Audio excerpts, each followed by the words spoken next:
High court के आदेश के बाद संवैधानिक तरीके से हुई पटेल सेवा संघ की चुनाव के बाद भी नवनियुक्त पदाधिकारी को संघ द्वारा संचालित सरदार पटेल पब्लिक स्कूल व संघ का संचालन कराने का चार्ज कुछ दबंगों द्वारा उन्हें नहीं सौंपा जा रहा है, जिसको लेकर आज पटेल सेवा संघ के संस्थापक सह आजीवन सदस्य रामजन्म सिंह के अध्यक्षता में नवनियुक्त पदाधिकारियों के साथ पटेल सेवा संघ की एक अहम बैठक कर आगे की रणनीति तैयार की गई। पटेल सेवा संघ के संस्थापक सह आजीवन सदस्य रामजन्म सिंह ने बताया कि हाईकोर्ट के निर्देश पर पिछले दिनों लोकतांत्रिक तरीके से संघ का चुनाव कराया गया था। चुनाव को संपन्न कराने के लिए प्रशासन ने मजिस्ट्रेट और हरला थाना से पुलिस बल की तैनाती भी की गई थी, लेकिन कुछ दबंग प्रवृत्ति के लोग जिन्हें संघ विरोधी काम में लिप्त पाए जाने पर 2018 और 2019 में संघ से निकालकर उनकी सदस्यता खत्म कर दी गई थी। वे लोग स्कूल प्रबंधन कमेटी और संघ पर जबरन कब्जा कर बैठ गए हैं। वे लोग स्कूल व संघ का संचालन कराने का चार्ज उन्हें नहीं सौंप रहे हैं। इसलिए पटेल सेवा संघ ने बोकारो जिला प्रशासन से मांग की है कि इस मामले में हस्तक्षेप करते हुए स्कूल व संघ संचालन का चार्ज उन्हें सौंप दिया जाए। ये बैठक पटेल सेवा संघ बोकारो पंजीयन संख्या 507273 की है और 17 इस महीने के 17 तारीख को जो चुनाव हुआ है पटेल सेवा संघ का बोकारो का, उसके चुने हुए पदाधिकारी और कुछ विशेष लोग यहाँ आए हैं।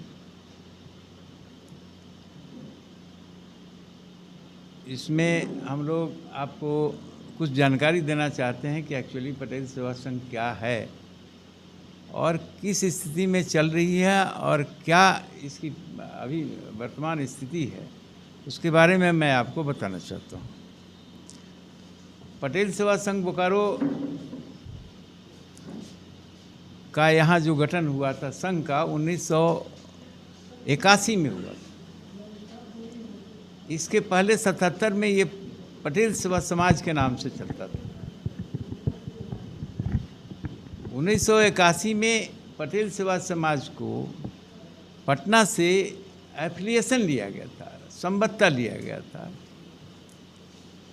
और उस संबद्धता के आधार पर पटेल सेवा संघ 81 के बाद से बोकारो में चल रहा है।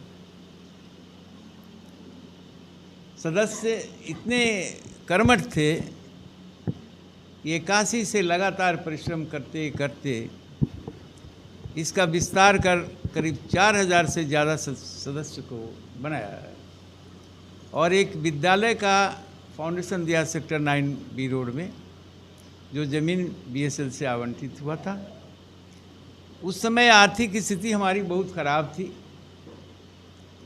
लोगों का चंदा व्यक्तिगत रूप से 10 रुपया, 2 रुपया, 4 रुपया लेके हम लोग करते थे, लेकिन हमारे जो 4000 सदस्य थे उन्होंने अपनी प्रतिज्ञा ली और उस विद्यालय को बिना किसी बाहरी सहायता का, किसी लोगों से बाहरी सहायता हम लोगों ने नहीं लिया।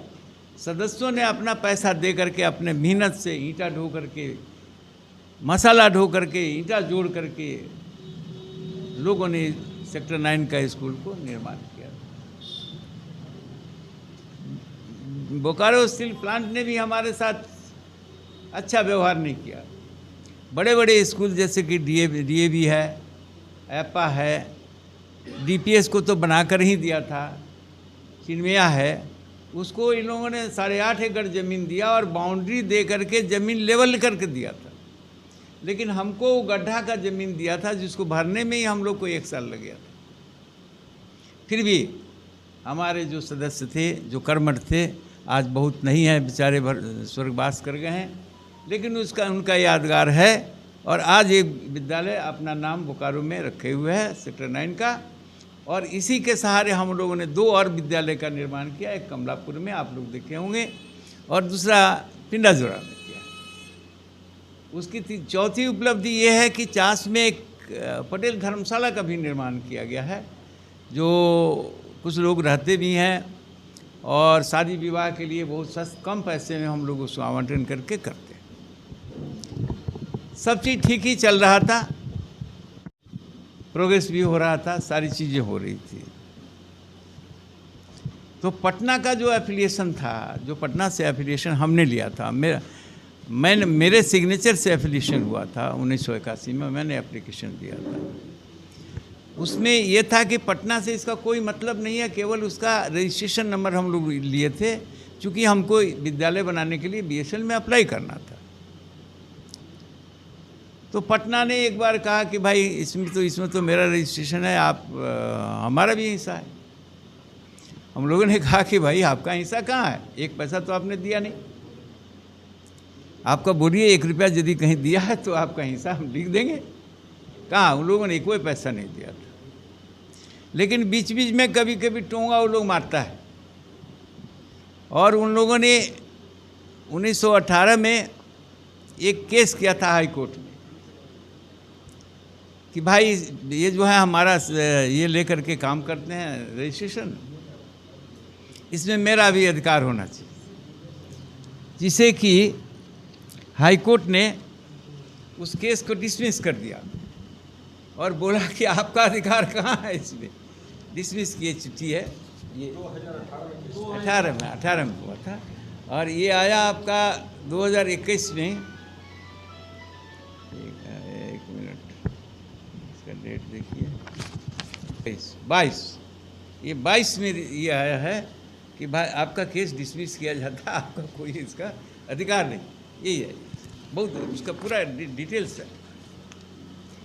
हाई कोर्ट का आदेश था, हाई कोर्ट ने कहा कि चुनाव कराओ, प्रशासन ने वहाँ मजिस्ट्रेट पोस्टिंग किया, फोर्स कर दिया, शांतिपूर्ण से चुनाव हुआ। अब वो दोनों व्यक्ति नाजायज़ तरीके से स्कूल में अपना हस्तक्षेप कर रहा, तो हस्तक्षेप करने के बीच में एक विवाद पैदा तो हुआ है, इसे इनकार नहीं किया जा सकता। लेकिन हम लोग अभी भी प्रशासन से इसका गुहार लगाए हैं, प्रशासन अभी आश्वासन दे रही है कि हम लोग करेंगे, लेकिन लोगों को मतलब अभी लग रहा है कि हम लोग जीते हुए हैं तो हम लोग बाहर रह रहे हैं, और वो लोग 2 आदमी है जो घुसता है। इसके पीछे इन लोगों का भी तैयारी था कि हम लोग घुस जाएंगे। मैंने कहा कि नहीं, कोई भी गलत काम हम अपने तरफ से नहीं करेंगे, हम जीते हुए हैं, हम स्कूल में जाएंगे, वैधानिक रूप से जाएंगे,